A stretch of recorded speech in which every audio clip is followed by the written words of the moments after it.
ঢাকার বুকে ইতিহাসের এক জীবন্ত সাক্ষী হিসেবে দাঁড়িয়ে আছে গোলাপি রঙের এই অপরূপ প্রাসাদ আহসান মঞ্জিল।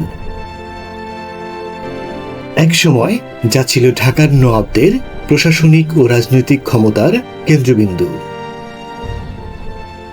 আজকে আমরা ঘুরে দেখব এই রাজকীয় প্রাসাদের অন্দরমহল। 1859 সালে নবাব আব্দুল গনি এই প্রাসাদের নির্মাণ কাজ শুরু করেন এবং তার ছেলে আহসানুল্লাহ নামে এর নামকরণ করেন। তবে মজার ব্যাপার হলো, এই প্রাসাদের জায়গায় একসময় ফরাসিদের বাণিজ্যিক কুঠি ছিল। 1888 সালের এক ভয়াবহ ঘূর্ণিঝড়ে প্রাসাদটি ক্ষতিগ্রস্ত হলেও পরে তা আরও জাঁকজমকপূর্ণভাবে সংস্কার করা হয়। এই প্রাসাদের সবচেয়ে আকর্ষণীয় অংশ হল এর বিশাল গম্বুজ এবং সামনের সেই রাজকীয় সিঁড়ি।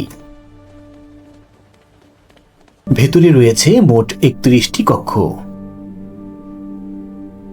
বর্তমানে এটি একটি জাতীয় জাদুঘর, যেখানে নবাবদের ব্যবহৃত রাজকীয় আসবাবপত্র, ডাইনিং হল এবং সেই সময়ের দুর্লভ সব আলোকচিত্র সংরক্ষিত আছে। প্রতিটি কোণ মনে করিয়ে দেয় সেই সোনালী অতীতকে। শুধু সৌন্দর্য নয়, আহসান মঞ্জিল ছিল ঢাকার আধুনিকায়নের প্রাণকেন্দ্র। ঢাকার প্রথম বিদ্যুৎ ব্যবস্থা কিন্তু এই প্রাসাদেই শুরু হয়েছিল।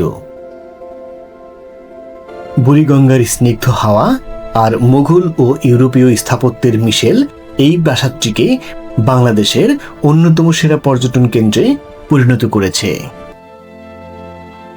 ইতিহাসের এই গৌরবময় অধ্যায় নিয়ে আপনার মতামত কি? কমেন্টে জানান। আর আমাদের ভিডিওটি ভালো লাগলে ফলো বা সাবস্ক্রাইব করতে ভুলবেন না।